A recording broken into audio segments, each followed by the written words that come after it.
Hi, everyone. I'm Brien Lundin of Gold Newsletter, and I'm here at the Toronto Metals Investor Forum, where the crowd is excited and for good reason because there's lots of opportunities out there, lots of junior companies, junior mining companies that are playing catch up to these rollicking metals prices. None of them have a better story to tell, in my opinion, than Prince Silver. And therefore, I'm so happy to have Derek Iwanaka, the new, relatively new CEO of Prince Silver, who's come on board to guide this company. I'm a big shareholder, big believer in it. Um, you look at, there's a lot of ways to make money in this market, but I don't know that there is a path to profitability, a path to re-rating that is as obvious and as sure as what Prince has. I mean, you have an historic resource that's near JORC compliant for Australia, but not NI 4301 compliant. Great results, historic project in the best mining jurisdiction in the world today. And all you have to do is basically confirm, expand, and have a pretty quick path to a resource that'll get you a big re-rating. Is there anything else you can say to that, Derek? Everybody You said pretty it much all stole my for you. thunder, I That's think. what I do. I don't. Yeah, you. That's pretty how much- excited I am about it. Yeah. But let's talk about it. The Prince Silver project in Nevada. Sure. Yeah, I mean, you did answer, or you alluded to a lot of the main points, and Yeah. I think right now I asked Lobo Tigre just 3 days ago. Said, what do we need to show you? And he goes, that's just it. You need to show me more results and show me a resource, and then I'll come on board. He said this. In this market, that's what we need.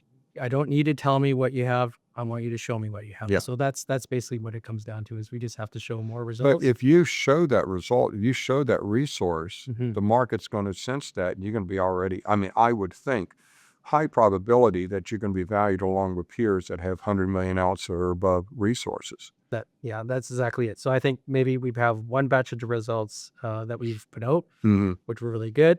If we can follow up with the second batch and third or fourth batch on top of that, the confidence is just going to grow on top of that, I think. So you're drilling now. You've got money. You don't have seasonality. You're in Nevada. So companies tend to talk about, oh, we're going to do a phase one, then we're going to do a phase two, and then we're going to have maybe a resource or maybe a phase three. You're just going to drill till you get to the resource. Let's face it, right? Yeah, I think that's pretty much it. I mean, we originally were going to do a 9,000 meter program, and then we just raised some money earlier this month. And so that means we can keep on drilling. We will eventually have to kind of top up on the permitting so we can do some additional holes. Okay. But we're permitted to do the 30 holes that we are planned to do right now. On top of that, I think it's like another at least 5 or 10 on top of that we can do with the current phase. So basically, as you said, we probably just continue to drill. Maybe we're going to do 40 holes instead of 30, and then we'll have to do some additional permitting, which we've already started to do. Hopefully that comes in line, and then we can basically just continue on with the drilling without interruption. If the permitting does have some sort of delays, then maybe there is a small gap between drilling, but I suspect that we should be able to continue right now. And so I have a very good idea from the historic work, the general outlines of what that the resource of that work had delineated. The work you're doing now, are you simply infilling and validating that, or are you expanding a bit? So infilling for sure. And then the expansion part, I think, is going to be down at depth. And in particular, we seem to be hitting more high-grade gold.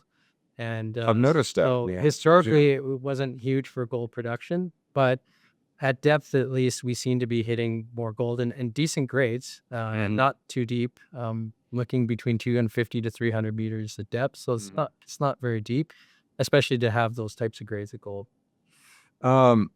And you recently dramatically expanded your property area. That seems to indicate it's an obvious indication that you see some expansion potential along trend, or what's giving you that indication? Yeah, exactly. I think once we had those first batch of results under our belt, then that gave us the confidence that, yes, let's just go ahead and start staking more ground. And so we did stake up to the northwest, which is exactly the trend that is what we think is the interpretation of where the hot fluids come up from and are basically making those deposits. So we have all that ground. We haven't really done any work on it yet because we just staked it up 4 weeks ago now.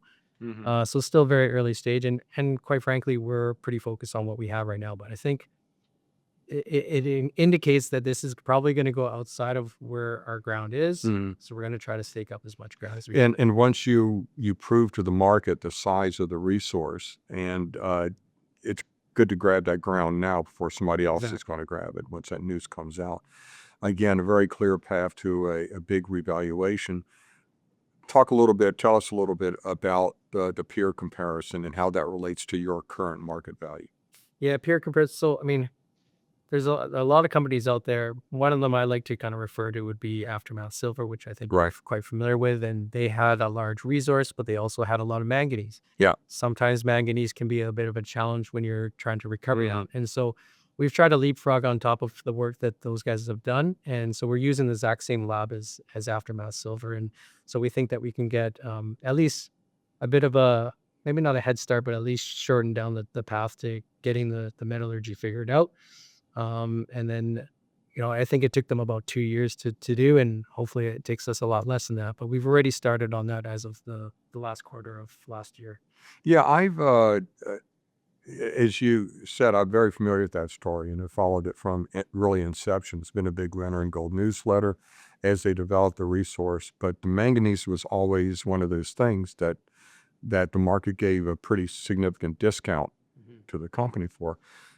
The interesting about it is manganese is very valuable. And in Aftermath's case, it more than doubled the value of the deposit once they solved the metallurgy.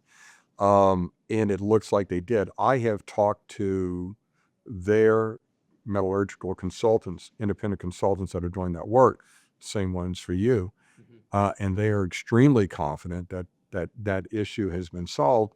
And it doesn't just remove a deleterious element, it adds tremendous value to the deposit. You've gotten some manganese grades that are just remarkable at 14% manganese. I mean, this is incredible. Yeah, and as far as I know, there are no producing manganese mines in all of the United States or North America in general. So the whole critical metals thing falls right into place. Right. With the critical minerals. What are companies, silver companies with 100 million ounce or better resources trading for in comparison to your market cap? Other than a couple, I guess, on the low end exceptions, I'd say the average is about $2.30 an ounce. So enterprise per ounce value. That's what it's giving as of last week's prices. Yeah.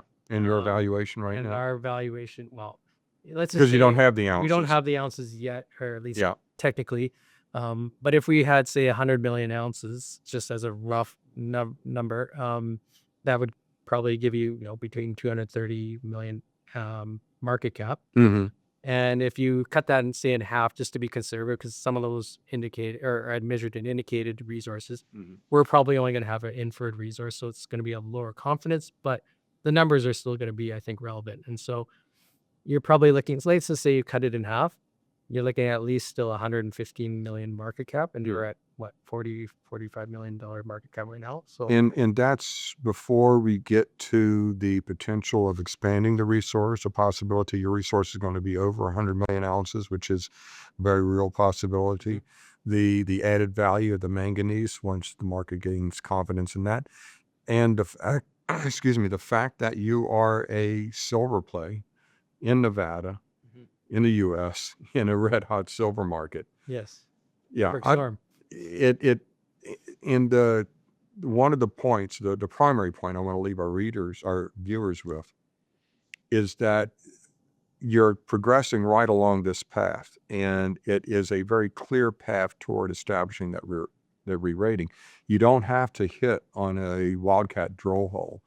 You don't have to do anything other than just continue along the road toward that peer rating that would be very profitable for those who get in today.